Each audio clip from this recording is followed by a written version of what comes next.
Hello, my name is Lisa and you are watching One Lisa Show, and today I'm going to show you how I make the Stella Joggers by Tilly and the Buttons.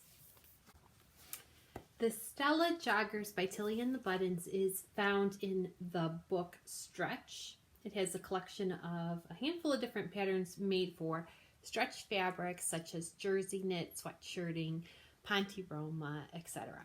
And this book has been out for a while. I got it last year and I have fallen in love with it. I make a lot of patterns from this book, one of them being the Stella Joggers and hoodie. And I am going to show you how to make the Stella Joggers, which are these pants, today.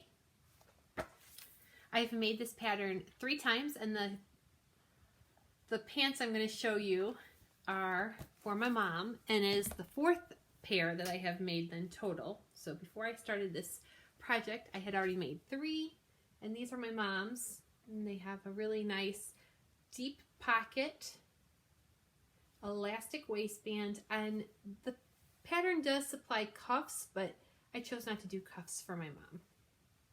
The fabric I purchased from Minerva.com, and I'll put a link to the sweatshirting fabric on Minerva's website. It's very soft. It's not as thick, but it's still very warm and comfy. I've been wearing my pair out of similar fabric in the cold weather, walking Miss Moneypenny, my pup. This isn't the most size inclusive pattern book. However, I'm sure they are working on updating things. And really quickly, I want to give you an idea. This is meant for, so forgive me, I'm going to look down and read. The Stella Joggers can accommodate a waist of 24 inches, hip of 33 inches, which is size 1, all the way to their size 8, which is a 38-inch waist and a 47-inch hip. I personally have the size 6. I made my mom a size 4, and I made my niece, who is 10, a size 1 with a couple of modifications and graded it down just slightly. I have been able to make this pair of Stella Joggers, the size 4, I was able to make out of 1.4 meters of fabric, which is roughly 1.5 yards. And I actually had a nice size scrap left over that I'm going to combine with all of my scraps from my Stella Joggers and make a sweatshirt out of those. So without further ado, here is how I made the Stella Joggers. I hope you enjoy. I hope you find this video useful, and if you did, please give me a like, a thumbs up, or leave a comment below. And thanks for watching. I appreciate everyone watching and all the comments. Thanks. Enjoy!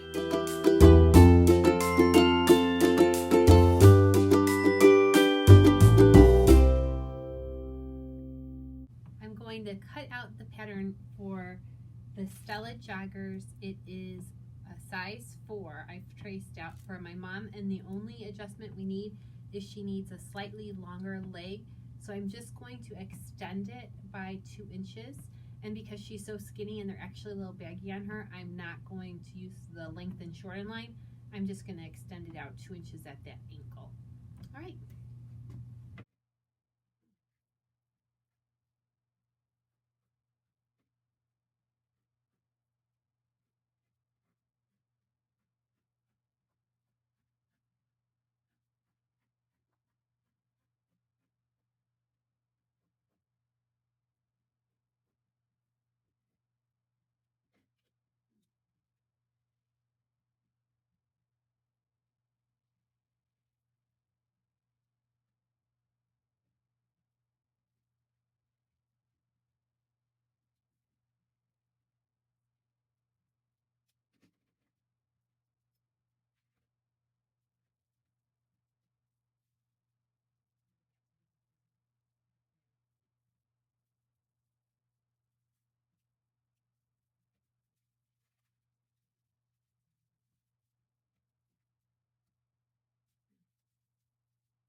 I've cut out all my pieces.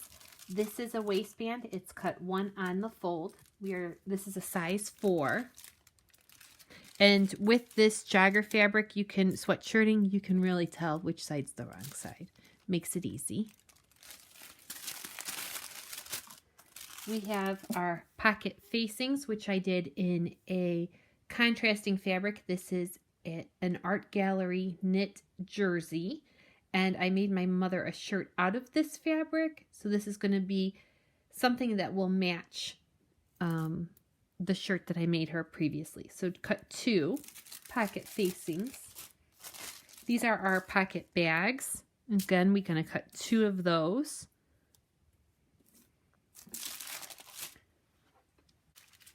Cut 2 backs, as you can see.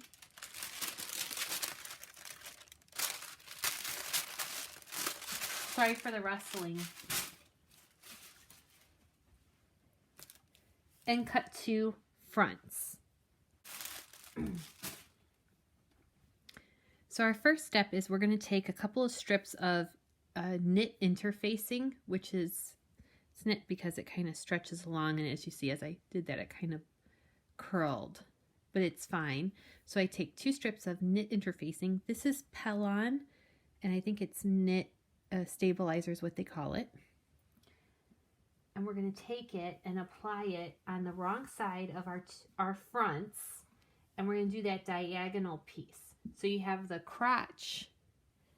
The crotch is here. It's the J, and this is where the pocket will go. So we're going to go and put some fusible web right alongside this just to stabilize it, make it a little stronger, because if we use pockets, and these are amazing pockets, if we use these pockets often, we don't want to stretch them out, we don't want them to warp,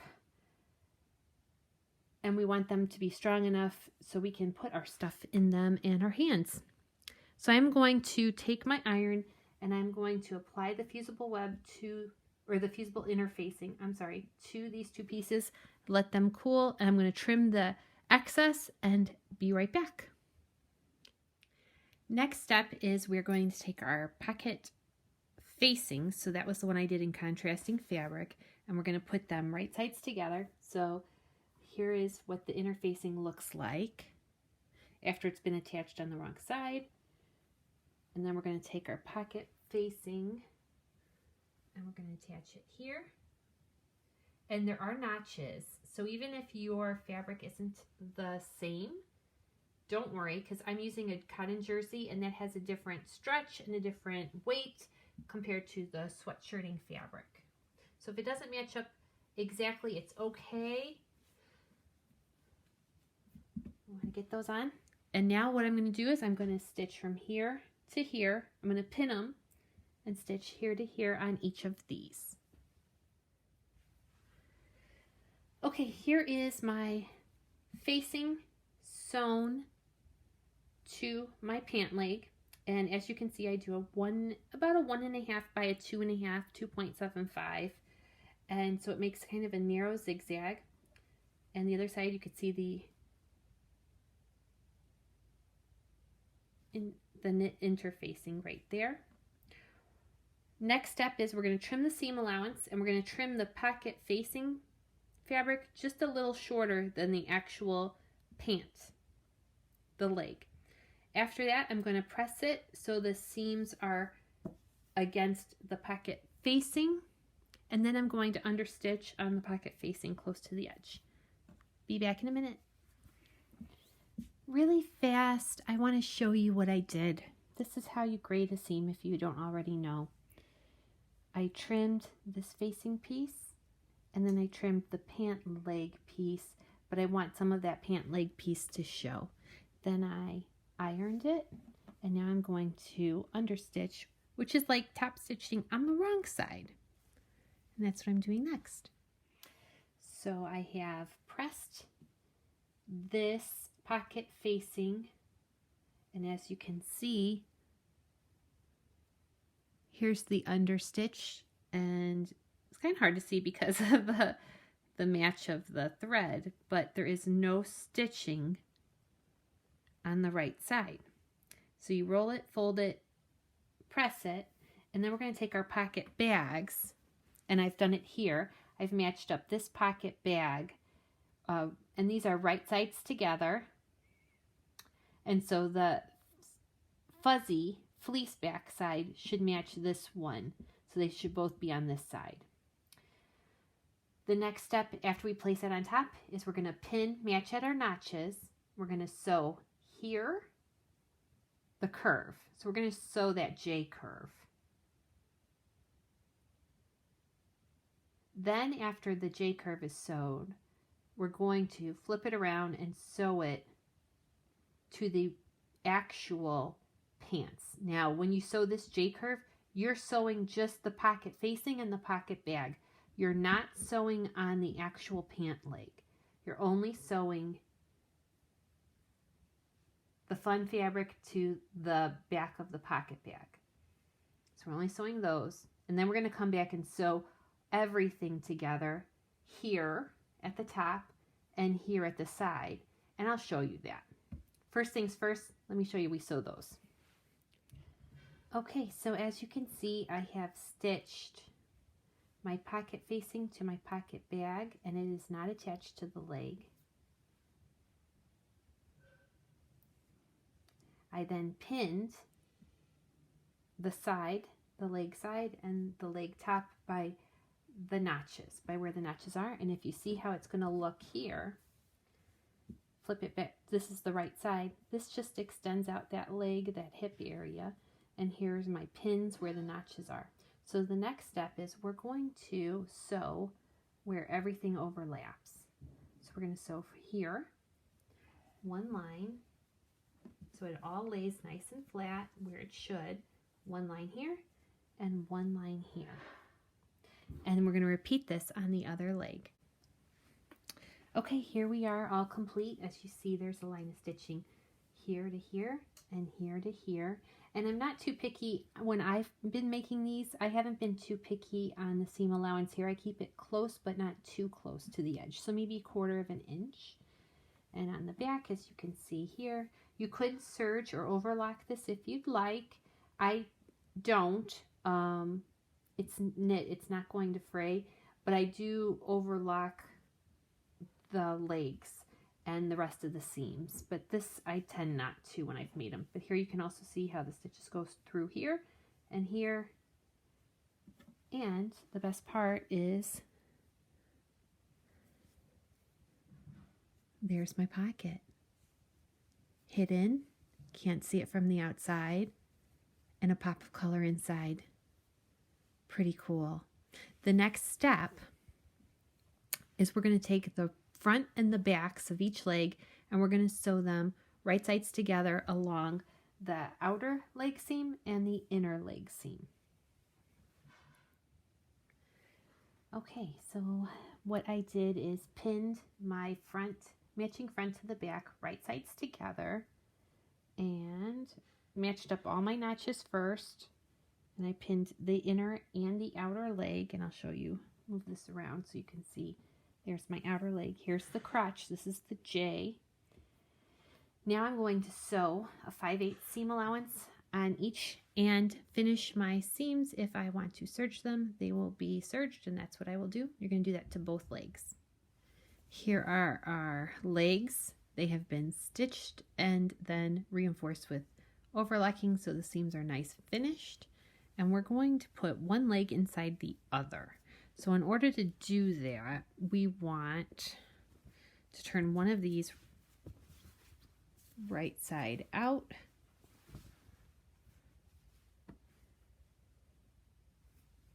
So we have one leg right side out and one leg inside out. And we're going to take the inside out leg, that's going to go in on the outside. And we're going to stuff one leg in the other. So we're going to take the one that's right side out and stuff it so the right sides are together. That's the key. We want the right sides together. And we want to match it up so those crotch seams are lined up together.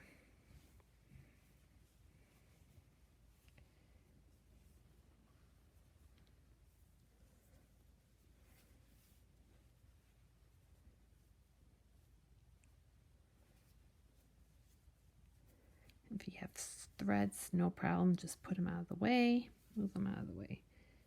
And here we go.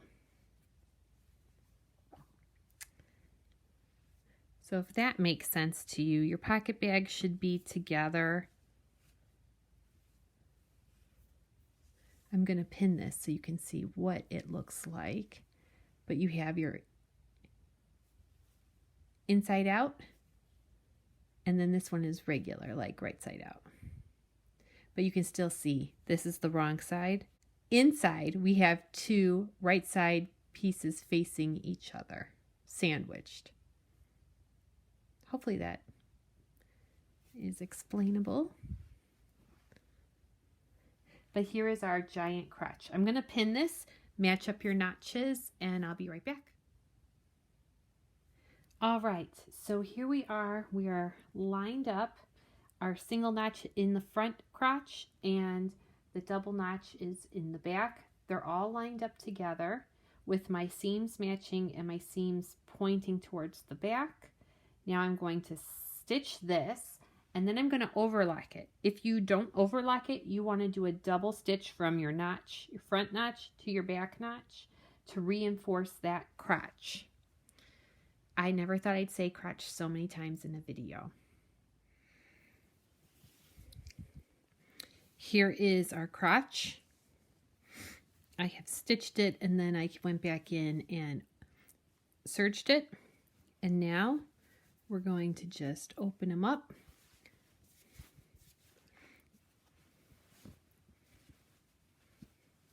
Pull one leg out from the other, and voila, we have pants. Now there's a couple of options in the instructions which I'm not going to take advantage of today. We are going to put the waistband on, but the waistband does tell you how to do a drawstring with buttonholes, and it is very easy, but for the sake of, these are from my mom, I don't think she really needs a drawstring, and I have measured her waist, so I'm not going to do the drawstring. The other thing is there are cuffs available at the bottom of the leg openings. I actually extended the length of these by 2 inches because my mom is not going to have the cuffs. So all I have to do is a simple hem on these, and I will do that with just a zigzag stitch, and I will hem them, and those will be done. For the waistband, we're going to fold it in half and sew the short ends together with the seam allowance. After we fold it, we're going to put it wrong sides together, so the right side is out, and we are going to fold it in half and then iron it. So we have that perfect fold. And you can finger press this center seam if you'd like, so it lays a little better. Now this seam, the single seam we have, that is going to be the center back. And the next step is we're going to just simply take the waistband, we're going to pin it to the waist, and we're going to match up this with the back and pin it all the way around. We're going to leave an opening unsewn so we can insert the elastic. I'll show you this after I get it pinned. Okay, I have matched my waistband up and pinned it all around, and as you can see, this is my front right here. Here's the front pocket. And I have the waistband over the body of the pants. And I'm going to go in and stitch, but I want to leave a good amount open to be able to insert the elastic. So I'm choosing to leave the very back portion open just because this is a very bulky seam area where there is the seam for the waistband and the center back seam, and getting the elastic channeled through here has been tricky for me in the past, so I figure if I leave this section open, I can just, after the elastic's inserted, I can go in and overlock everything and get it closed that way. But I do want to point out there are a lot of bulky sections. Where the pockets lie, it's pretty bulky. Anywhere there is a seam, it's a little bulky. So take it slow, and if it's easier for you to hand baste first, go ahead and do so. I do have a beginner friendly machine, so it doesn't have the best power. I just take it slow, and if it doesn't like something, I kind of just take my time, rewind, go back, and fix and correct after. But then after I get this seam done, I'm going to insert the elastic, take a look at how it lays, and then I will overlock everything, serge it for a nice clean finish. And then I will also, while I have my machine on, I will also have my pant legs as well. So I'm going to work on that. I'll do the first pass of my sewing with the 5/8 seam allowance and come back and show you how it looks. Here we go. This is, I have sewn it and I have left it open in the back from about 2 inches, 1.5 inches on each side of the back center seam. So it doesn't look that pretty now, but what we're going to do is I'm going to go in and I'm going to open this up. And if you haven't already, measure your waist and add 1 inch or 2 onto it. Cut your elastic to that amount, in which case my mom, I'm not going to say out loud what her waistline measurement is, but it is significantly less than my waistline measurement. I'm going to add about 1.5 inches to her waistline measurement and cut that out in elastic. That gives me room to get this threaded through, overlap the 2 pieces of elastic and sew them. And then if it is a little too tight, I can always go back in and loosen it up. Or if it's still too loose, I can go back in and tighten it more as well. So I'm going to get that elastic, thread it through. So this is how I do it. This is my safety pin. And I just go in here and I'm going to feed it through.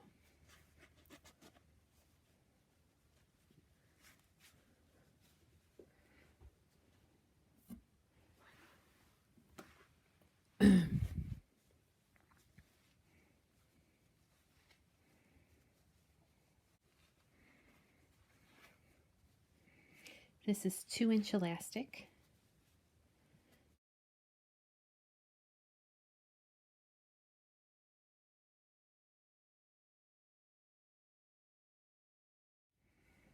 Before you sew it, you want to make sure it is lying flat and not twisted in the casing.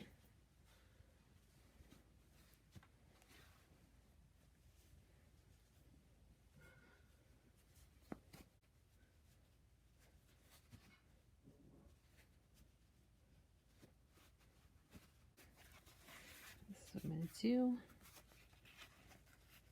And there's plenty of room for overlap on the piece I cut. I cut it 1.5 inches greater than my mom's waistband size.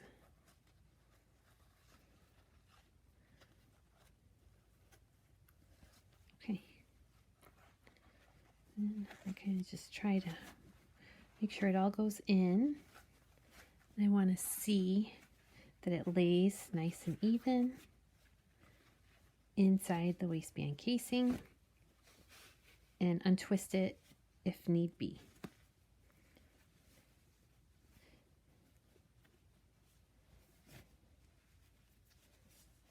Okay, here we go. It is all in and it has lying flat, lying right. I have double checked it.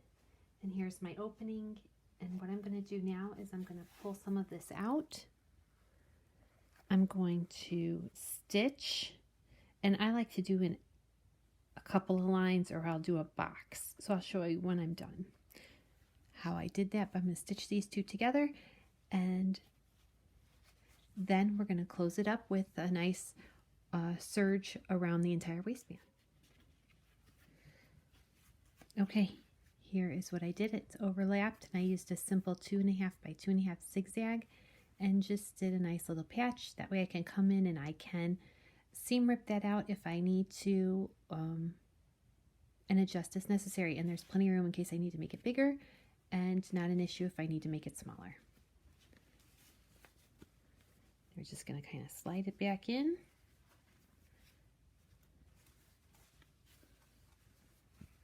Looks good. I am now going to fold this back like I had it before, how I sewed it, and I am going to overlock all the way around. And if you don't have an overlocker, it's not the end of the world. All you're going to do is re-sew that portion and then finish the seam however you want. You may want to just trim it. You may want to do a zigzag next to it just to keep it, give it that extra bit of stabilize and security. And then I'm going to also do a 1-inch hem at the bottom of the legs, and I will be complete. So I will show you when they're done. All right, here we go. We have our finished product, all done. Here's the front with the pockets. Waistband has been overlocked or serged all the way around, and then after the fact, I should have done this beforehand and just sewn it on one side, because now I have this little patch here. You could see where it went through. It will hold the elastic firmly in place, but I have a label I made. It says, "You got this," with a smiley face. Made for you by Lisa.